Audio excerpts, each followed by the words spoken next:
Hello everyone, today we're going to talk about the 6 human souls that we see in Undertale. This will cover things such as their death and when they died. Before we begin, like and subscribe for more Undertale theories. Starting off, we should discuss the order in which they died. At first, it seems impossible to know, but thanks to Omega Flowy, it is. You see, the order we free the human souls from him is most likely the order, since why else would they be in that order? The order is patience, bravery, integrity, perseverance, kindness, and justice.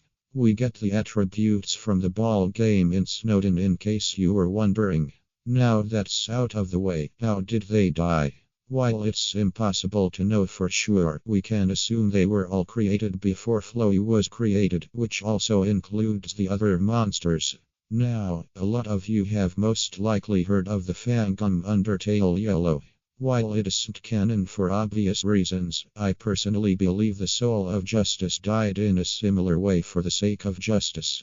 Now, regarding the other humans, patience probably died due to being too patient. Bravery probably died for being too brave against the royal guards, not necessarily the dogs, since you'd have to believe in Sock Muppet's theory for it to make sense.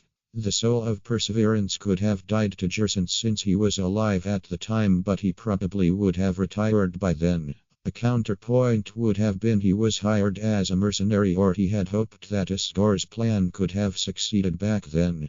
It's also possible he knew about the human being very perseverant, so he might have ended up being more perseverant to beat the human. The soul of kindness could have died due to being too kind to a grumpy monster who wouldn't accept their kindness and just killed them. Lastly, the soul of integrity.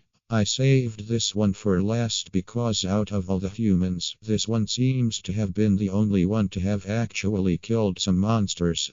This is hinted at by their tutu being dusty, and if you know anything about the monsters in Undertale, you'd know about them turning into dust when they die. So how did this one die?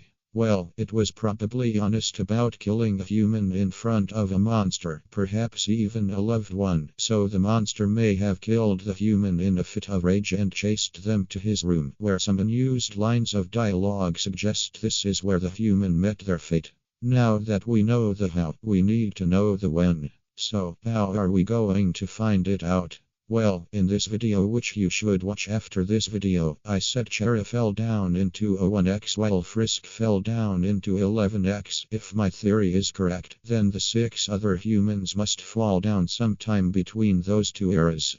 I'd say it's closer to Chera, since Toriel says Frisk is the first human to fall down in ages.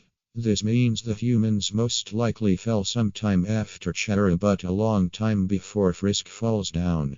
Also, I think the 6 humans fell down at a similar time, wherever it be a few months or a few years apart. So, now that we've stated the possible time frame, what is a more specific time frame? Well, I have an answer that's unfortunately more on the speculative side. That being in the 2020s. You see, it's very likely Chera fell down in the early 2010s and died at the end of 201X, and considering they went to the village just a little before Asriel died, it means there were probably children who saw Asriel emerge from Mount Ebot and decided to later check the mountain themselves. Oh yeah, I forgot to mention this, but they were absolutely children, since an adult wouldn't be stupid enough to jump, and all their armor fits Frisk perfectly. I'll put the order of who I think is the youngest and who I think is the oldest up on screen. So there you have it. The 6 humans fall down sometime in the 2020s after Chera, and all end up collected by Isgor. Thank you for watching. Don't forget to like and subscribe, and I'll see you all next time.